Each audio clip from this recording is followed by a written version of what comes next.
में आपका स्वागत है। और अगर अभी तक आपने हमारे चैनल को सब्सक्राइब नहीं किया है तो प्लीज़ सब्सक्राइब कीजिए, रेट रिव्यू कीजिए, कमेंट कीजिए। और हमने दिसंबर में जो एग्ज़ाम होने वाला है उसके लिए पेपर 2 मैनेजमेंट और कॉमर्स की कंप्लीट सीरीज चलाई हुई है, जो हमारी ऑलमोस्ट कंप्लीट हो चुकी है।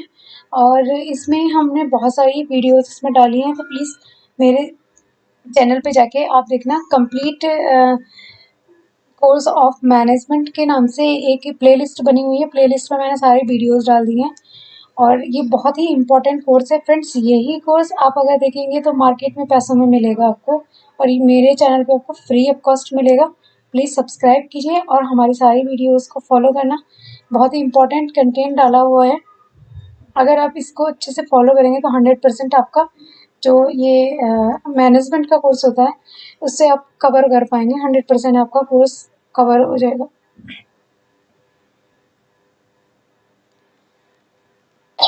आज हम एचआरएम में पढ़ेंगे, quality of work life and quality life skills पढ़ेंगे। इसमें ये सारे टॉपिक्स हैं। वर्क लाइफ में क्या होता है, क्या क्या हमें बैलेंस करना होता है, कि मतलब हमें देखना होता है अगर हम बिजनेस में है तो बिजनेस देखेंगे, फ्रेंड्स को भी देखेंगे, वर्क प्लेस भी देखते हैं, फैमिली भी देखते हैं, करियर को भी हमें अप डाउन देखना पड़ता है, वैकेंसीज फाइंड करनी होती हैं, कितने पैसे में, कितनी सैलरी में, ये सब चीज़ें घर के लिए भी एंड हेल्थ वगैरह सब देखना होता है। तो देन आज हमारा जो टॉपिक है बहुत इम्पोर्टेंट है। इस टॉपिक से डायरेक्ट एमसीक्यूज पूछे गए हैं और इनडायरेक्ट भी, जैसे रीजनिंग एंड असेसमेंट्स हैं, ये भी इसमें बहुत क्वेश्चंस इसमें आए हुए हैं।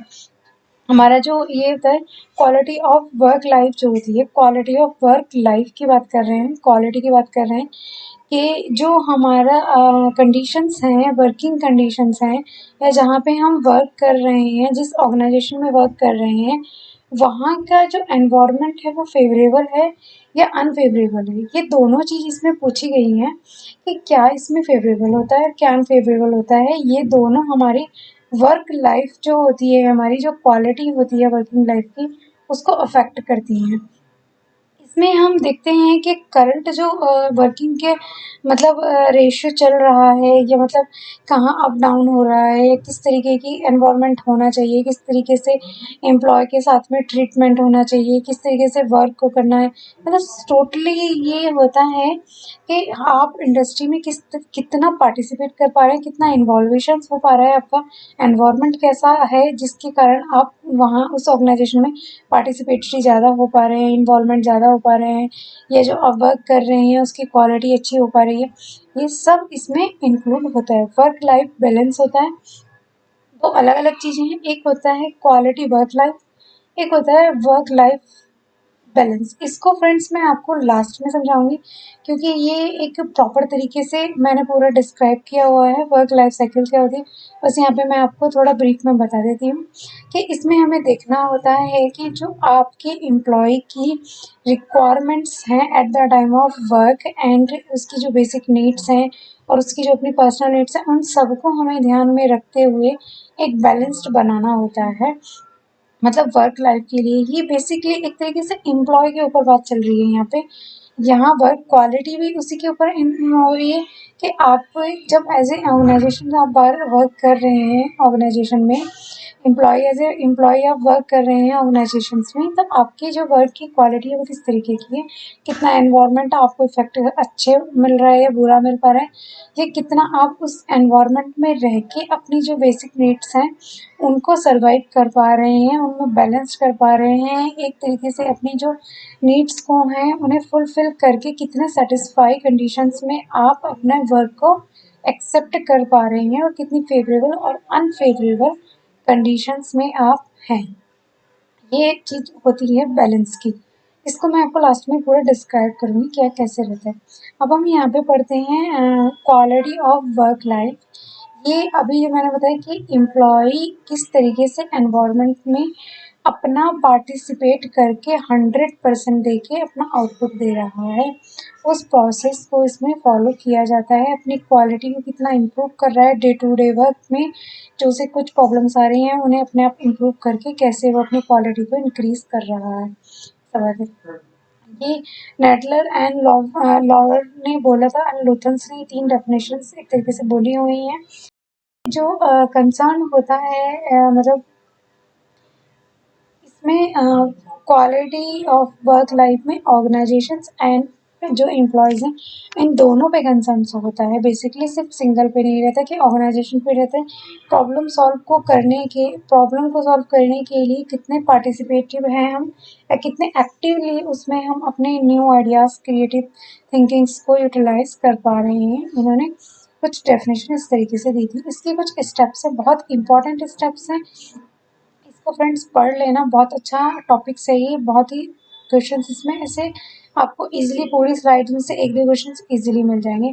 ऑक्यूपेशनल हेल्थ केयर, सबसे पहले ऑक्यूपेशनल हेल्थ केयर मीन्स अगर आप फिजिकली मेंटली पूरे हेल्थ में हैं, मीन्स अगर आपकी इंटरनल बॉडी आपकी हेल्दी है एंड देन जिस वर्किंग एनवायरनमेंट में आप वर्क कर रहे हैं वहाँ पे एनवायरनमेंट आपको सेफली प्रोवाइड हो रहा है, हेल्थ केयर आपके लिए बेस्ट है। जैसे बहुत सारी ऑर्गेनाइजेशंस हैं, कंपनीज हैं, वो आपको मेडिकल्स वगैरह भी कार्ड बना के देती हैं, तो आप एक तरीके से सेफ फील करते हैं कि अगर हेल्थ से रिलेटेड कोई इश्यूज आएगा तो देन कंपनी मेरे को क्लियर करा देगी। एंड देन आता है सुटेबल वर्किंग टाइम। टाइम बहुत इंपॉर्टेंट होता है। अगर आप किसी वर्क ऑर्गेनाइजेशंस में वर्क कर रहे हैं और आपको एक फिक्स आवर्स, फ्लैक्चुएट्स आवर दिए हुए हैं, एक पूरा टाइम मतलब आपके अकॉर्डिंग हो रहा है, तो आप ज़्यादा अच्छे से वर्क कर पाएंगे। और देन उसी का अपोजिट आपको बोला जा रहा है कि 10 से 15 घंटे ड्यूटी करो, ओवर टाइम बढ़ा दिया गया है, उसके अकॉर्डिंग आपको फेयर वेजेस नहीं मिल रही है, working times at the time of interview कुछ और थे एंड एक्चुअल में कुछ और है। ये सब जो इश्यूज होते हैं ये सब क्वालिटी को कहीं ना कहीं इफेक्ट करते हैं। अप्रोप्रिएट सैलरी, बंदे की qualification, experience, ability, skills and उसकी जितनी भी रिक्वायरमेंट्स हैं उसके अकॉर्डिंग उसे सैलरीज का भी एक प्रॉपर तरीके से जो गवर्नमेंट ने मिनिमम बेसिस का स्ट्रक्चर बनाया हुआ है उस स्ट्रक्चर को फॉलो करते हुए उन्हें देना चाहिए सैलरी वगैरह जो होता है। ये भी इफेक्ट करते हैं। अब आते हैं इसके प्रिंसिपल्स। एक सिक्योरिटी होता है, इक्विटी होता है, इंडिविजुअलिज्म होता है एंड डेमोक्रेसी होता है। सिक्योरिटी क्या होता है? सिक्योरिटी होता है कि अगर आप किसी ऑर्गेनाइजेशन में वर्क कर रहे हैं और आप सेफ फील नहीं कर रहे हैं, मीन्स आपको लगता है ऑर्गेनाइजेशन कभी भी निकाल सकती है, आप सेफली वर्क नहीं कर रहे, तो उससे आपके माइंड में स्ट्रेस लेवल बढ़ जाएगा, आपको टेंशन लगी रहेगी, आप प्रॉपर वर्कआउट नहीं कर पाएंगे और आपकी जो फेलियर्स हैं वो बहुत ज़्यादा होंगे, सक्सेस आपकी लॉस होती चली जाएगी। तो ये सारी कंडीशंस को एलिमिनेट करके अगर आप प्रॉपर तरीके से वर्क करेंगे या ऑर्गेनाइजेशंस उस एम्प्लॉय को सेफ फील करेगी तो इफ़िशेंसी इंक्रीज होगी। देन आता है इक्विटी। इक्विटी क्या होती है कि इसमें हम देखते हैं कि जैसे ऑर्गेनाइजेशन में जो एम्प्लॉय वर्क कर रहे हैं उनका जब सेम लेवल पे होते हैं, बट क्या होता है कि 2-3 एम्प्लॉय ऐसे हैं कि वो बहुत अच्छा परफॉर्मेंस देते हैं, आउटस्टैंडिंग परफॉर्मेंस देते हैं, तो ऑर्गेनाइजेशंस उनको कुछ रिवॉर्ड्स वगैरह देती है, सर्टिफिकेट देती है, अवार्ड्स वगैरह रहते हैं, इसमें इंसेंटिव भी हो सकता है। या किसी एक सपोज जैसे लीगल में अगर कोई परफॉर्मेंस देता है तो देन उसको कमीशंस वगैरह भी मिल जाता है। वो कोई ज़रूरी नहीं है वो लीगल में ही हो, वो किसी में भी मिल सकता है।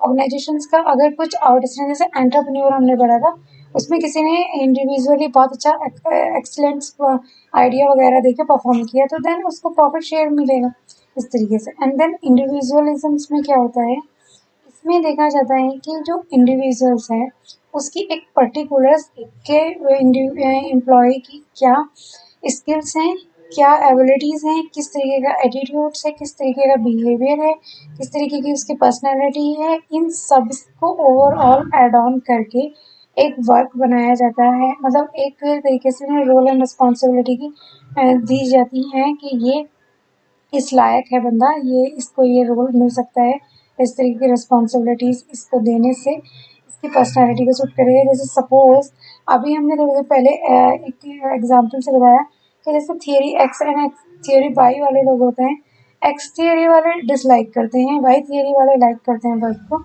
तो वो एक तरीके से उनकी अपनी कैपेसिटी है, अपनी एबिलिटी है, अपने स्किल्स हैं, ये सब एक इंडिविजुअल के बेस पे हो जाता है। एक आता है डेमोक्रेसी। डेमोक्रेसी में होता है कि जब आप अथॉरिटी देखेंगे, लीडरशिप क्वालिटी देखेंगे, तो उसमें ऑटोक्रेटिक, डेमोक्रेटिक ये सब बोला गया है। तो हमेशा लीडरशिप क्वालिटी या मतलब कि जो उसकी रिस्पॉन्सिबिलिटी अथॉरिटी वगैरह एम्प्लॉय को दी गई हैं वो एक ऐसे लेवल पे होना चाहिए कि वो दोनों मिलजुल के काम करें, मतलब सबॉर्डिनेट और सुपरवाइजिंग से दोनों फॉलो अप करके वर्क की क्वालिटी को इम्प्रूव कर सकते हैं।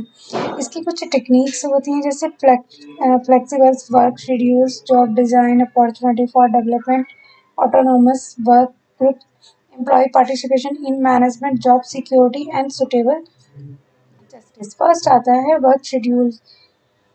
ऑलवेज अगर ऑर्गेनाइजेशंस फिक्स्ड या स्टैंडर्ड्स टाइम रख देती हैं तो प्रॉब्लम्स होती हैं, बट अगर फ्लेक्सिबल आवर्स होते हैं तो एम्प्लॉय ज़्यादा इंजॉय कर पाता है अपने वर्किंग आवर्स को, एंड देन वर्क आवर्स में वो प्रॉपर आउटपुट दे पाता है अपनी ऑर्गेनाइजेशन को। लॉन्गर अगर वर्क आवर्स होंगे तो वो प्रॉब्लम्स क्रिएट कर सकते हैं। फर्स्ट एंड सेकेंड थिंग, आपको हॉलीडेज वगैरह पे पूरा फ्रीली आप अपने घर पे या कहीं पे भी हैं उसे फ्रीली इंजॉय कर पाए। ये नहीं है कि आपका हॉलीडेज है एंड देन कंपनी प्रेशर बना हुआ है, कंपनी कॉल्स कर रही है या कुछ भी वॉट एवर वर्क दिया हुआ है तो आप अपने घर में रह के भी इंजॉय नहीं कर पा रहे। तो इस तरीके का शेड्यूल्स नहीं होना चाहिए ऑर्गेनाइजेशंस के अंदर। एंड देन आती है जॉब रीडिज़ाइन।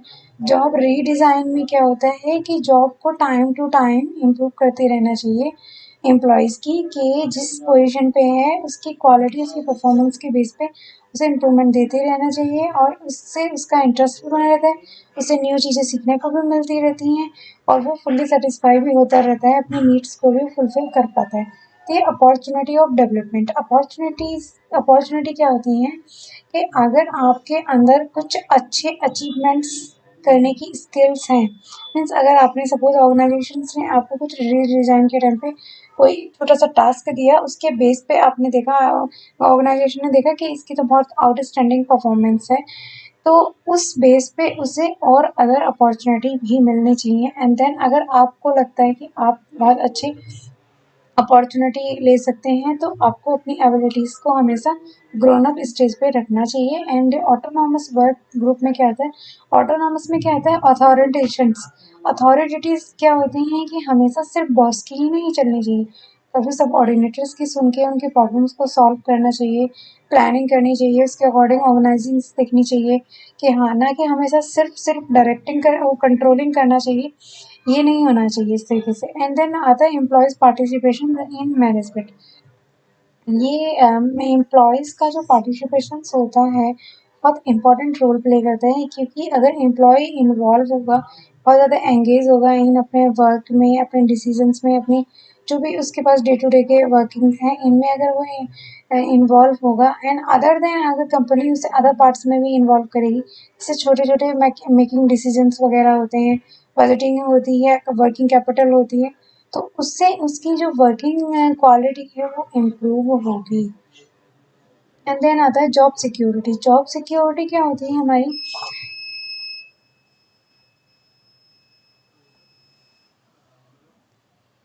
जॉब सिक्योरिटी में क्या होता है कि जैसे आपकी ऑर्गेनाइजेशंस में,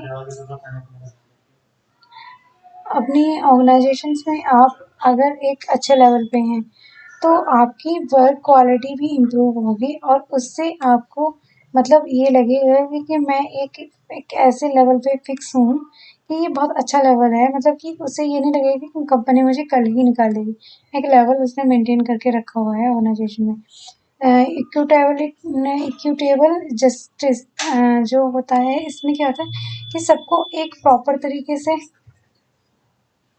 तरीके से हमें देखना चाहिए कि जो ऑर्गेनाइजेशंस है उसमें जैसे जिसकी परफॉर्मेंस उसके बेस पे उन्हें ग्रीट करना चाहिए, या उनके परफॉर्मेंस, उनके प्रमोशंस उनके ट्रांसफ़र करने चाहिए, ना कि सिर्फ ये मेरा फेवरेबल्स है, ये मेरा अनफेवरेबल्स है, ये वाली जो कंडीशंस है इसके बेस पे उन्हें प्रमोशंस वगैरह, मतलब पार्टीशन या मतलब कि पार्शलिटीज टाइप्स नहीं होना चाहिए।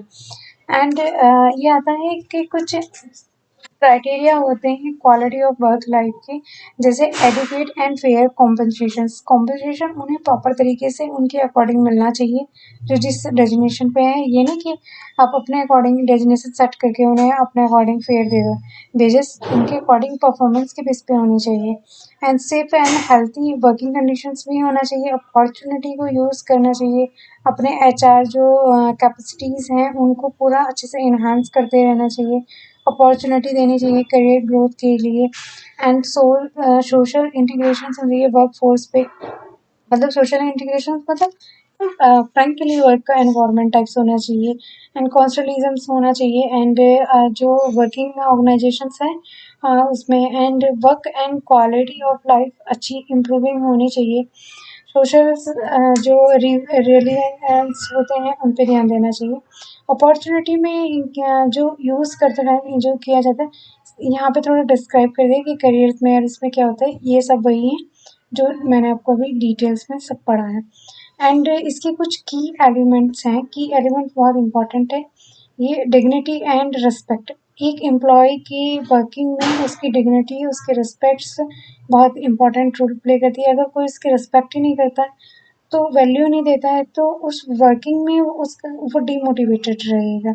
जॉब में सेटिस्फाई रहना चाहिए, प्रॉस्पेक्ट ऑफ डेवलपमेंट भी अच्छे से होना चाहिए, चैलेंजेस होने चाहिए एट द मतलब वर्क में हमेशा कुछ चेंजेस होते रहने चाहिए, इम्प्रूवमेंट होती रहनी चाहिए और उससे उसे सक्सेस भी मिलती है। अब यहाँ पे हम पढ़ते हैं वर्क लाइफ साइकिल, जो मैंने आपको स्टार्टिंग में बताया था। ये वही है कि हमें इसमें बैलेंस्ड करना होता है अपनी पर्सनल और प्रोफेशनल लाइफ की, जो डे टू डे की एक्टिविटीज़ हैं इन सब में हमें एक बैलेंस मेंटेन करके रखना होता है।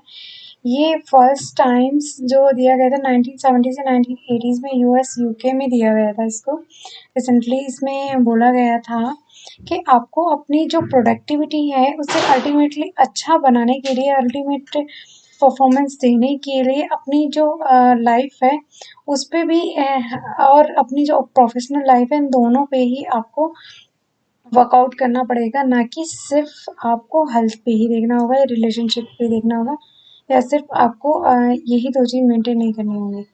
इसमें इन्होंने बोला कि मेंटल रिसोर्सेज वगैरह भी इसमें रोल प्ले करते हैं बैलेंस रखने में, इमोशनल रिसोर्सेज भी करते हैं एंड फिजिकल रिसोर्सेज भी करते हैं। फिजिकल रिसोर्सेज का ये achieving your personal goals and क्या आप अपने रिस्पॉन्सिबिलिटी को एक्सेप्ट कर, मतलब इसमें अपने माइंड को आपने सेट करना है कि मैंने ये गोल अचीव करना है और मैं ये गोल अचीव कर चुका हूँ। इन दोनों की जो गैप्स हैं उसे मिनिमम रख के अपने फिजिकली रिसोर्सेज देखनी है। एंड देन इसमें जो कॉज आता है एक इम्बैलेंस का आता है। इम्बैलेंस क्या होता है वर्क लाइफ में, इम्बैलेंस कब आता है? इम्बैलेंस आता है 3 पॉइंट से। फर्स्ट होता है जेंडर डिफरेंशिएशन। आपने देखा होगा बहुत सारी कंपनीज क्या करती हैं, जेंडर डिफरेंशिएशन करती हैं कि गर्ल्स हैं तो उन्हें मतलब सही से ट्रीट नहीं किया जाएगा, बॉय हैं तो सिर्फ उन्हीं की एक तरीके से अथॉरिटी होगी। या बहुत ऑर्गेनाइजेशन में ऐसे होता है कि जैसे सपोज गर्ल्स ही गर्ल्स हैं, एक दो बॉय अगर आ जाते हैं तो मतलब उन्हें पूरा नेगलेक्ट कर दिया जाता है, उन्हें एक तरीके से प्रेशराइज किया जाता है, स्ट्रेस बढ़ा दिया जाता है। ये इस तरीके से मतलब जेंडर डिफरेंशिएशन नहीं होना चाहिए। जिस तरीके की वर्क है उस तरीके से ही उन्हें इक्वल ट्रीटमेंट देना चाहिए। Then other time spend at the work, मतलब टाइम स्पेंड में क्या होता है, ये बहुत बड़ा रोल प्ले करता है। कहने के लिए टाइम होता है बट जब आप एक्चुअल में प्रैक्टिकली लाइफ देखेंगे तो आपको पता चलेगा टाइम कितना इंपॉर्टेंट होता है। टाइम बहुत इंपॉर्टेंट है। आप टाइम से आते हैं, टाइम से जाते हैं, ये आपके लिए बहुत इंपॉर्टेंट रोल प्ले करेगा, इफेक्ट डालेगा अपनी आपके परफॉर्मेंस पे। एंड देन अगर आप बहुत लेट आते हैं और जल्दी चले जाते हैं ये भी इफेक्ट डालेगा। एंड बहुत सारे ऑर्गेनाइजेशंस क्या करती हैं, वो इनफ्लेक्सिबिलिटी रखती हैं शिफ्टिंग में, मतलब उन्होंने टाइम बिल्कुल फिक्स करके रखा हुआ है और ओवर टाइम कराती रहती हैं या लेट मतलब लेट तक बैठाते हैं। तो क्या होता है कि जो लेडीज वगैरह होते हैं उनके ऊपर फैमिली की भी रिस्पॉन्सिबिलिटीज होती हैं, घर की रिस्पॉन्सिबिलिटी होती हैं, तो वो इस बैलेंस को प्रॉपर तरीके से अगर नहीं हैंडल करेंगी तो प्रॉब्लम्स क्रिएट होती हैं। तो इसलिए गर्ल्स के लिए थोड़ा सा इस चीज़ पे बहुत ज़्यादा ध्यान देने की ज़रूरत है और इस चीज़ को मतलब इम्बैलेंस ख़त्म करने की रिक्वायरमेंट है कि इसको फ्लेक्सिबिलिटीज आर करनी चाहिए।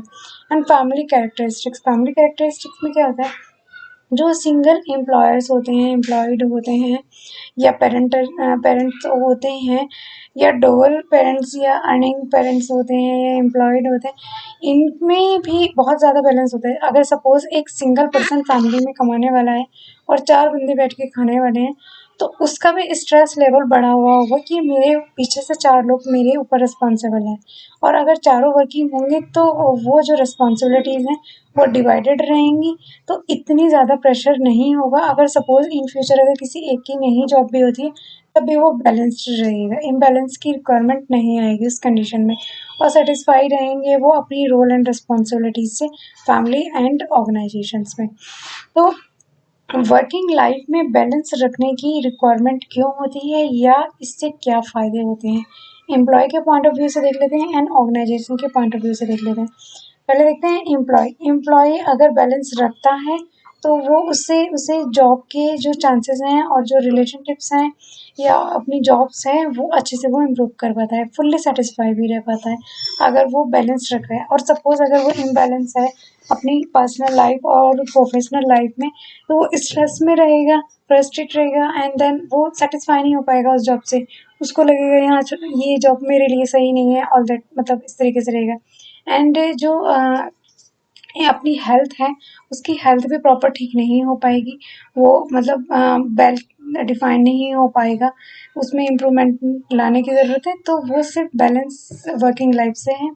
एंड देन जो वर्क की वैल्यू को अच्छे से बढ़ा सकता है, डे टू डे की प्रॉब्लम्स को कम कर सकता है, वो हमारे बैलेंसिंग ही से ही होती है। इसलिए वर्किंग लाइफ में एम्प्लॉय के पॉइंट ऑफ व्यू से ज़्यादा इम्पॉर्टेंट है। देन आता है ऑर्गेनाइजेशन में, अगर ऑर्गेनाइजेशंस में भी बैलेंस रखेंगे, जैसे सपोज कोई सीईओ है और किसी ऑर्गेनाइजेशंस का, तो वो अगर अपनी ऑर्गेनाइजेशंस को और अपनी पर्सनल लाइफ को अलग अलग रखेगा तो क्या होगा कि जो उसकी ऑफिस में इंक्रीमेंट्स है या प्रोडक्टिविटी है, प्रोडक्शंस है, वो इम्प्रूव होगा, क्योंकि वो प्रॉब्लम्स अलग अलग हैं, बैलेंस्ड करके रखा हुआ है इसने। स्टाफ का टर्नओवर को भी वो कम करके रिक्रूटमेंट कॉस्ट कम रखेगा। एंड देन मोराल, जो एम्प्लॉयज़ रहते हैं उनका मोराल भी हाई रहेगा, या ऑर्गेनाइजेशंस का जो एनवायरनमेंट है वो अच्छे से रहेगा एंड वर्किंग कंडीशंस भी वहाँ पे अच्छे से रहेंगे और वो प्रॉपर तरीके से टीम भी बना पाएगा। अब आता है क्वालिटी साइकिल्स, जो होता है ये बहुत ही इंपॉर्टेंट है।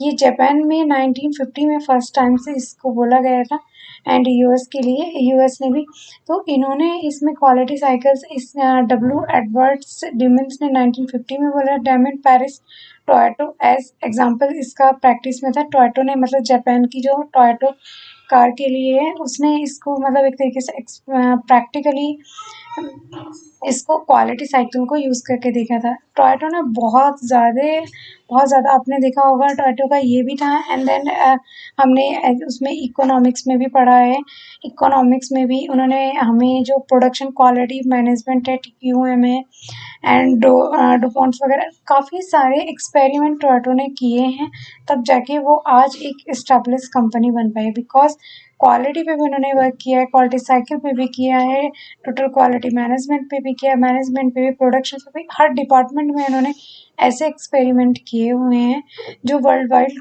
फेमस हैं और एक्चुअल में रियल प्रॉब्लम्स को फेस की जाती हैं। तो क्वालिटी साइकिल्स जो बेसिकली होती हैं कि ह्यूमन्स की रिस्पेक्ट में इसके लिए ही एक तरीके से बोली गई है, मीन्स ह्यूमन की रिस्पेक्ट में किस तरीके से बोली गई है कि आप जो वर्क की प्रॉब्लम्स हैं उसको किस तरह सॉर्ट आउट करके उसको क्वालिटेबल एंड प्रोडक्टिविटी को इन्हांस एंड टोटल परफॉर्मेंस को कितना इन्हांस कर सकते हैं, ये उस साइकिल्स में बेस, मतलब इसमें एक तरीके से ओवरऑल देखा जाता है। अभी तक हम क्या कर रहे थे, सिर्फ वर्क क्वालिटी पढ़ रहे थे या वर्क में बैलेंस्ड कर रहे थे, बट साइकिल्स में हम देखते हैं कहाँ से हमारा वर्क स्टार्ट हुआ और कहाँ पे जाके हमने एंड किया, मीन्स क्या हमारा प्रोसेस रहा, क्या प्रॉब्लम्स थी और क्या हमने उसका सल्यूशन निकाल के उसे ऑर्गेनाइजेशंस के और अपने दोनों के हेल्पफुल बनाया कि दोनों के लिए वो प्रोडक्टिव है कि नहीं। यही एक क्वालिटी का पूरा साइकिल्स होता है। इसमें आता है कि एक टास्क फोर्स होता है, एक क्वालिटी साइकिल्स होता है। टास्क फोर्स क्या होता है कि इसमें एंगेज तो कर दिया जाता है बहुत सारे फंक्शंस में प्रॉब्लम सॉल्व करने के लिए, एम्प्लॉयज़ की स्किल्स के बेस पे अपॉइंट किया जाता है। एंड क्वालिटी साइकिल्स में क्या होता है कि इसमें एसोसिएशंस होती है वर्कर्स की सेम वर्क प्लेस पे, इसमें अलग अलग एम्प्लॉयज़ को सिलेक्ट किया जाता है मतलब फंक्शंस के लिए, प्रॉब्लम्स को सॉल्व करने के लिए, बट इसमें एक ही यूनिट्स होती है ऑर्गेनाइजेशन की, उसी पे इन्होंने ये काफ़ी सारी क्वालिटीज़ को एक साथ क्लब करके करते हैं। इसमें इन्वॉल्व रहते हैं पूरी तरीके से जो एम्प्लॉय हैं प्रॉब्लम सॉल्व करने के लिए, मतलब एक इफ़ेक्टिवली ओपिनियन देके आउटपुट निकालते हैं। उसमें प्रॉब्लम सॉल्विंग करने के लिए सोर्सेस वगैरह ये सब मतलब एक तरीके से फोर्स किया जा रहा है कि बस आपको ये प्रॉब्लम सॉल्व करके देनी है। क्वालिटी में क्या था, आपने प्रॉब्लम भी सॉल्व करनी है, बट प्रॉब्लम सॉल्व करने के साथ साथ वो एक ऐसी होनी चाहिए कि क्वालिटेबल हो। प्रॉब्लम्स ऐसी हो कि हाँ वो लगे कि आपने इसमें क्वालिटी के साथ वर्क किया, आपने प्रॉब्लम को सॉल्व किया है। इसका कुछ ऑब्जेक्टिव्स हैं। ऑब्जेक्टिव क्या है कि ये प्रोडक्शंस की जो क्वालिटी होती है ऑर्गेनाइजेशंस के द्वारा उसको इम्प्रूव करता है, प्रोडक्शंस को भी इम्प्रूव करता है, पार्टिसिपेशंस को इन्हांस करता है, प्रमोशंस भी इंक्रीज करता है, एंड जो हैप्पीनेस है या वर्किंग कंडीशंस है उनको भी अच्छे से करता है।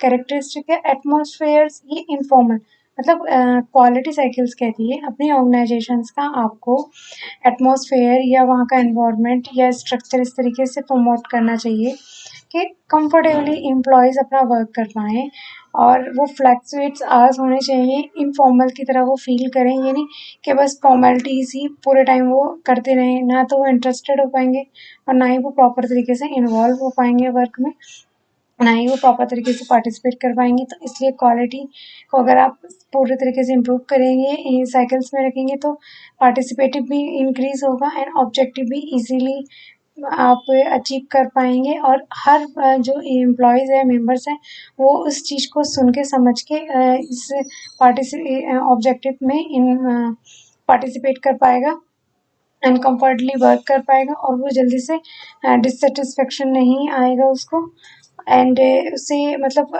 इंजॉय होगा अपने जो गोल्स हैं उनको अचीव करने के बाद में। और friends, thank you so much, और हमारे चैनल को सब्सक्राइब कीजिए, रेट रिव्यू कीजिए, कमेंट कीजिए।